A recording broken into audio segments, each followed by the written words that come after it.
มีประสุขภาพพละไมอันแข็งแรงเป็นล่มโพล่มไทรแก่ปวงประชาทั่วราช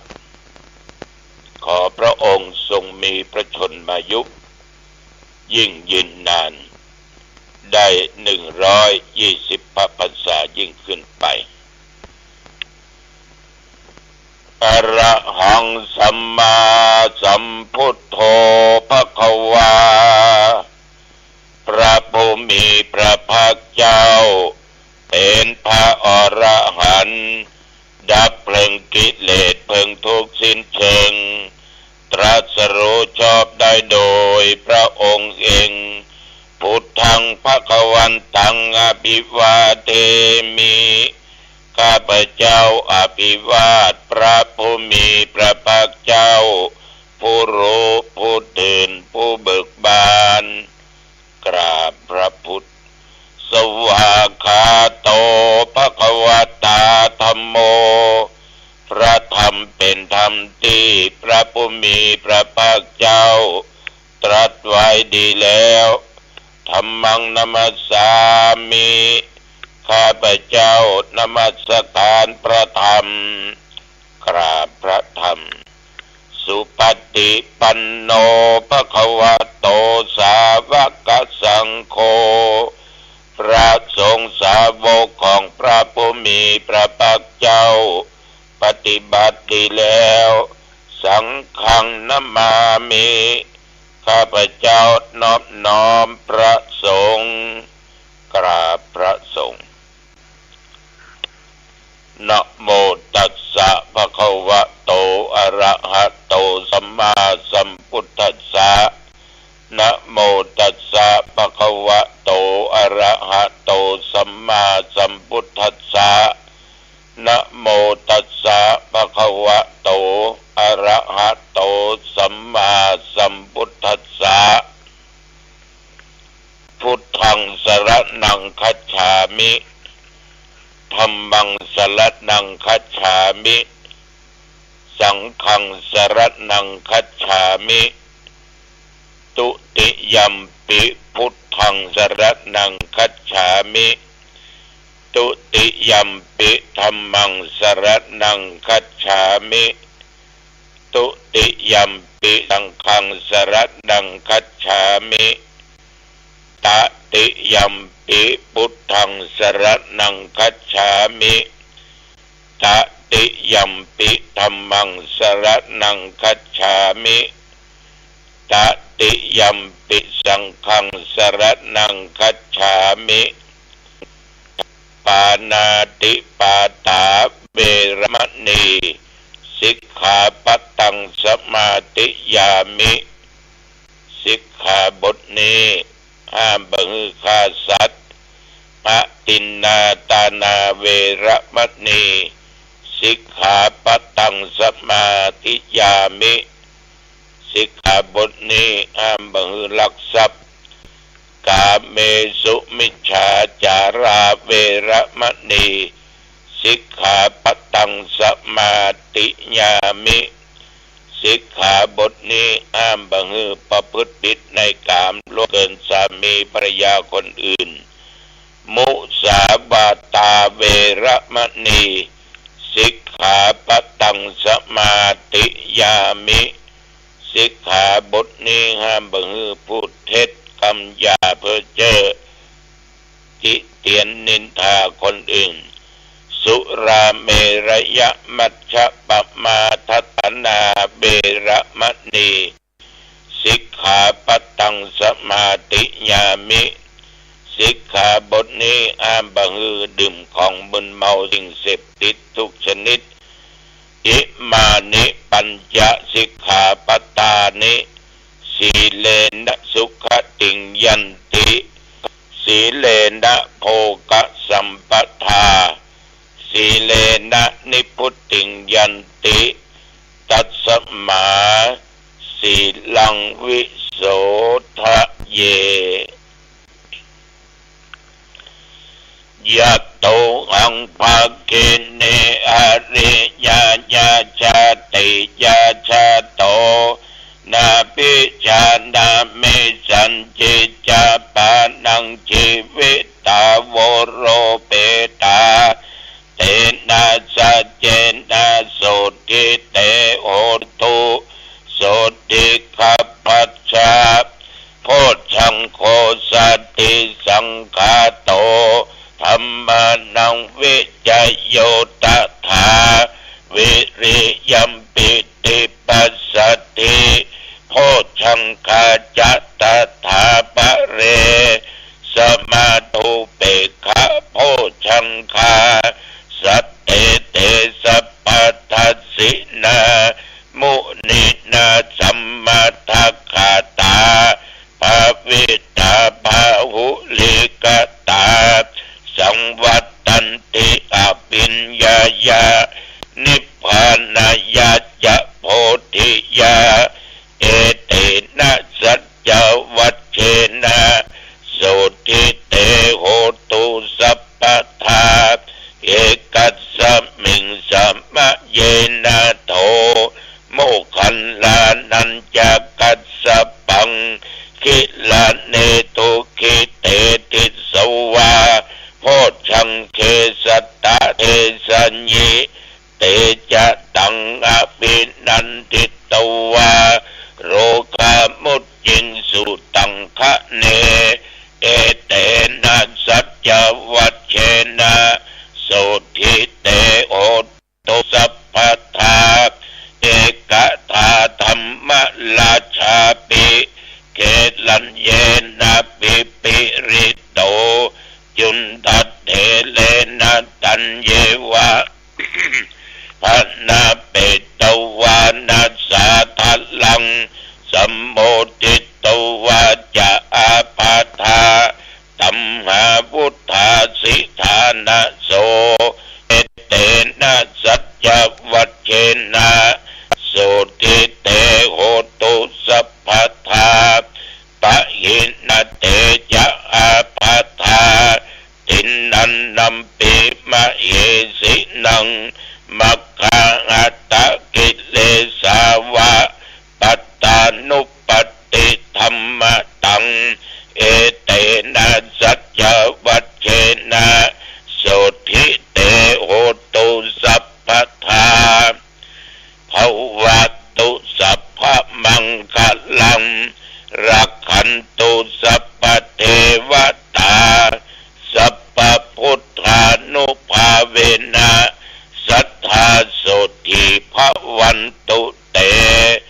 ภวัตุสัพพมังคลังรักขันตุสัพพเทวตาสัพพธัมมานุภาเวนะสัทธาโสติภวันตุเตภวัตุสัพพมังคลังรักขันตุสัพพเทวตาสัพพสังฆานุภาเวนะสัทธาโสติภวันตุเตกรมอุตุได้ประกาศ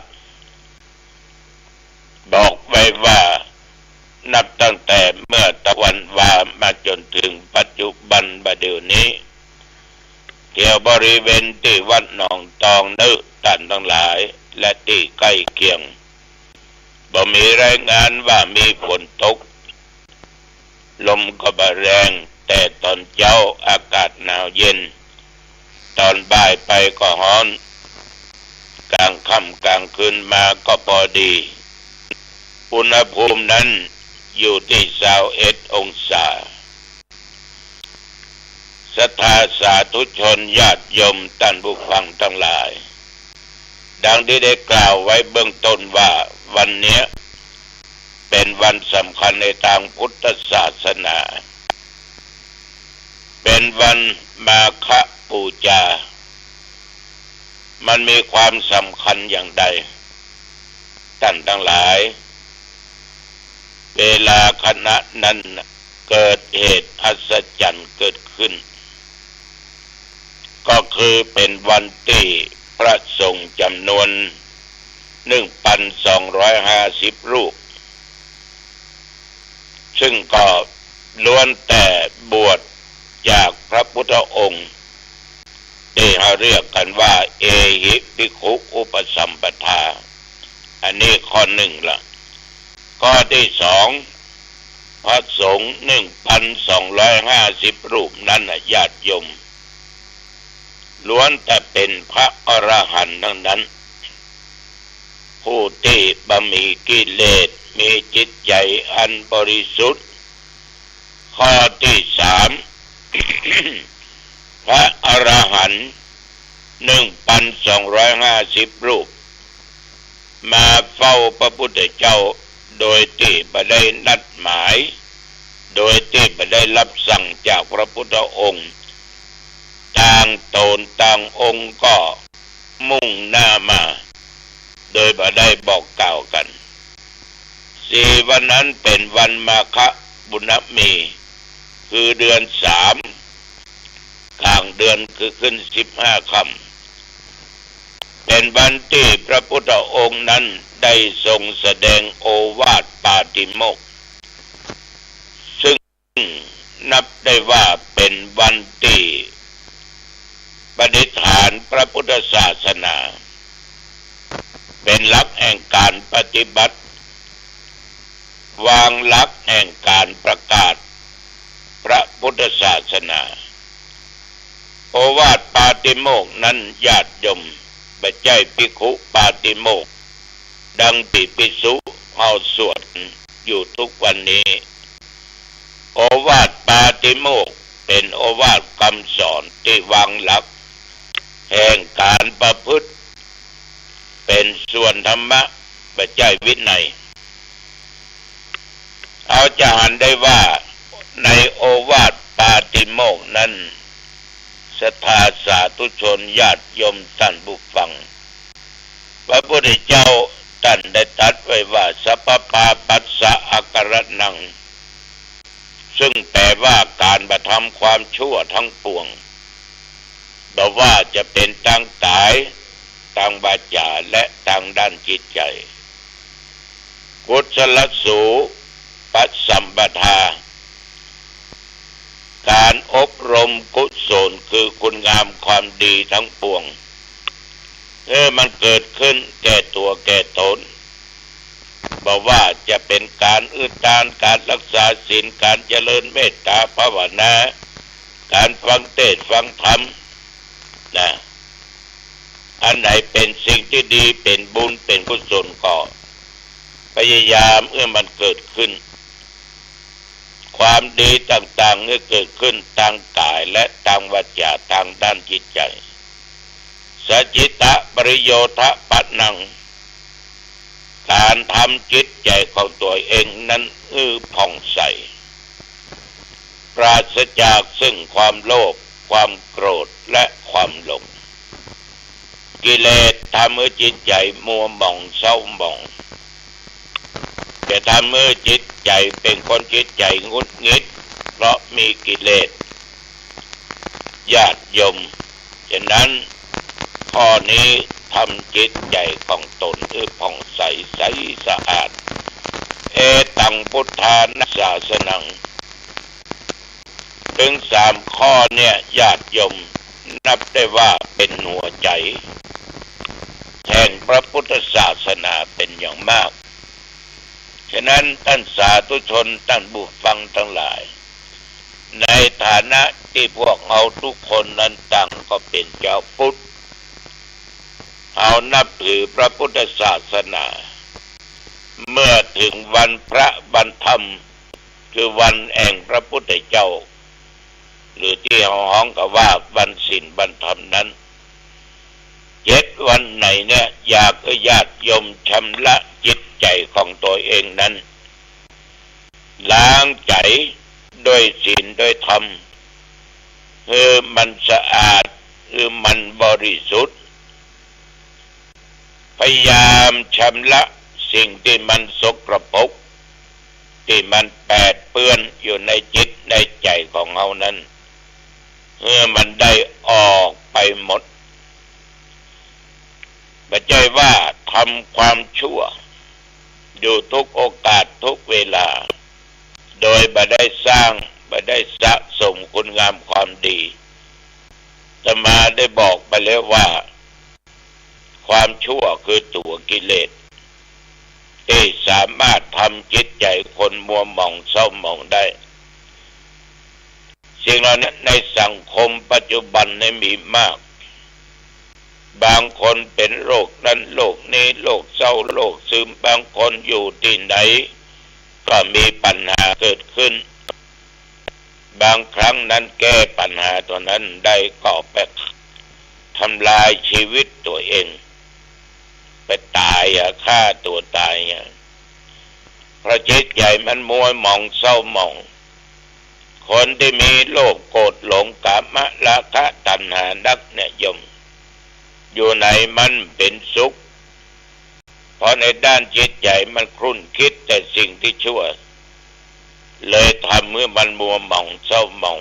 นั่งก็เป็นทุกข์หรือยืนก็เป็นทุกข์เตี้ยวก็เป็นทุกข์นอนก็เป็นทุกข์แม้แต่นั่งกินข้าวแต่ก็ยังเป็นทุกข์เพราะมันกึดนักโลภ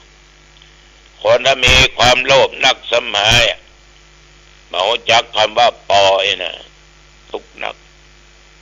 คนที่ขี้โกรธขี้เกียจอาฆาตพยาบาทปองร้ายคนอื่นที่จะล้างแค้นอยู่หั่นนี่นะอันเนี้ยมันก็เลยทุกข์นักเกิดนักเท่าใดก็ทุกข์นักเท่านั้นเพราะจิตใจมันบอบช้ำเมื่อจิตใจมันบอบช้ำและญาติโยมความบดีความเสียมันก็เกิดขึ้นยะหยังก็ได้จะฆ่าจะแกล้งกันก็ได้จะทำอะไรอย่างก็ได้ทั้งนั้นเพราะจิตใจมันบริสุทธิ์จิตใจมันบอบช้ำมีความโลภความโกรธอยู่ในจิตในใจแถมแท่งเข้าไปอีกมีความหลงบางคนก็หลงผิด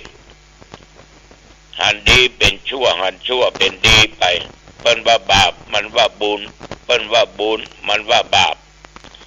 เปิ้นว่าบดีมันก็ว่าดีเพราะมันหลงผิดบางคนนี่ก็หลงไหลอยู่ในกามคุณ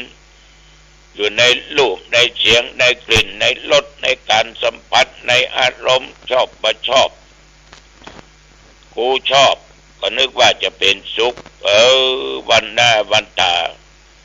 สิ่งที่มันชอบพัดพากไปก็เป็นทุกข์ความบ่ชอบก็ยิ่งทุกข์นักเหมือนญาติโยมบางท่านบางคนชอบไปวัดไปวานะอันทุเจ้าก็จังละอันเด่นก็จังละไปวัดกอบวันนี้วันศีลวันธรรมนะวันสำคัญไปอย่างวัดวดไปประหารได้อย่างมาสักอย่างพุทธตื่นเดิมกำดุว่าอย่างนั้นนะเอาว่าพุทธตื่นเนาะพุทธตื่นอย่างเอาไปใส่บาตรเอาเข้าไปใส่ก็พุทธตื่นแล้วหรอข้าวต้มขนมของกินของบ้าก็พุทธตื่นแล้วเนาะไปกุเตื้อก็เสี่ยงกับ7-80เป็นร้อยกว่าบาทเนี่ยพุทธตื่นได้ใหญ่เอาไปกินไปแอวเหี่ยวไปดีดูมันกึดอย่างนั้นเลยโยมเพราะความหลงของมันฉะนั้นญาติโยมบางคนเนี่ยจิตใจมันเนี่ยมัวหมองเศร้าหมองมันบางคนฝืนขึ้นมาเกือบจะบ่ได้แต่ก็บ่สายเกินไปในญาติโยมเนี่ยอย่างวันเนี้ยวันสำคัญเนี่ยทางพุทธศาสนาแต่ละวัดเพิ่นก็จะมีการทำบุญตักบาตรกันเนาะญาติโยมก็ไปใส่ขันแก้วทั้ง3บิณฑบาตไม้ธูปเทียนเพิ่นทำเขาก็ทำเพื่อจะทำจิตใจเขาเนี่ยเอาชนะความชั่วให้ได้ไหว้พระสวดมนต์เนี่ยไปสมาทานเอาศีลจากพระเจ้าเนี่ยแล้วก็ฟังเทศน์ฟังธรรมเนี่ยได้ทำบุญได้อุทานได้รักษาศีลได้ฟังเทศน์ฟังธรรมได้เจริญจิตภาวนาเนี่ยแต่ละวัดแต่ละวาก็จึงนำอย่างเงี้ยแล้วสิ่งที่อย่างหนึ่งวันนี้เป็นวันสำคัญเพิ่นจะเวียนเทียนกันเพื่อเป็นการรำลึกคิดถึงคุณแห่งพระพุทธเจ้าญาติโยมท่านทั้งหลายจะเวียนเทียนรอบโบสถ์รอบวิหารรอบพระธาตุเจดีย์ก็ได้นะทีนี้ญาติโยมอาจจะข้องใจว่า สุขภาพก็ดีไปไหนก็ไม่ได้ทุกเจ้า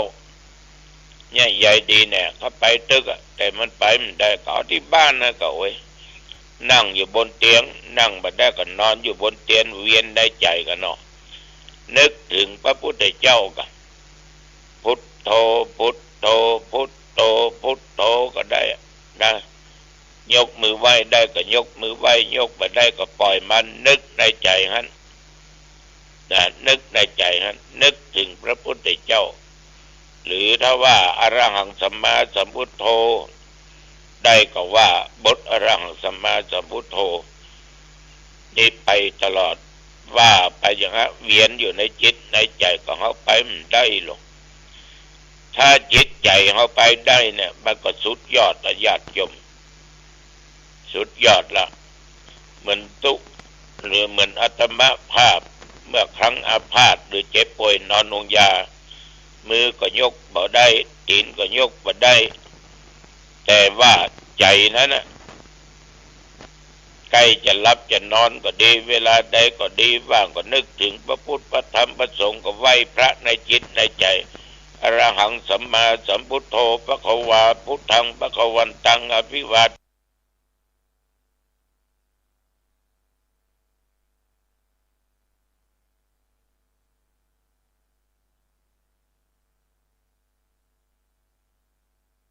เตมิสวากโตสุปฏิปันโนนั่นน่ะนึกถึงคุณพ่อนึกถึงคุณแม่คุณครูบาอาจารย์อุปชานึกถึงสิ่งที่ดีๆงามๆญาติโยมทั้งหลายใจเฮามันก็เป็นสุขเพราะเอานึกถึงสิ่งที่ดีถ้านึกถึงสิ่งที่ไม่ดีเนี่ยมันก็เป็นบาปนะอันนี้ก็ขอฝากไว้กับญาติกับโยมตัวจิมเด้อเอาละวันนี้อู้จากกันไปมาก็ขอฝากสักหน่อยว่าวันนี้ที่วัดหนองตองเวลาบ่ายโมงที่เขาตอนแล้วจะมีพิธีในการส่งน้ำพระธาตุเจ้าเจดีย์นะเจดีย์ที่คุณแม่จันฟองกิ่วแก้วพร้อมลูกเต้าและหลวงปู่ทองสิริมังคโลได้สร้างไว้ที่วัดหนองตองเอาห้องกันว่าเจดีย์พระเกศแก้วจุฬามณีจำลองจะทำพิธีกันวันนี้ตอนบ่ายนิมนต์พระสงฆ์องค์เจ้า46-47ละนึกว่า45ฉะนั้นจะมีการเจริญพุทธมนต์มีการส่งน้ำพระธาตุญาติโยมไผ่มีเจตนาศรัทธาอยากจะไปร่วมเจริญพรเนอตอนบ่ายวันนี้นะเจริญพรเนอเอาละวันนี้อู้จะไปมาเป็นเวลาพอสมควรอายุวันโนสุขังบาลังก์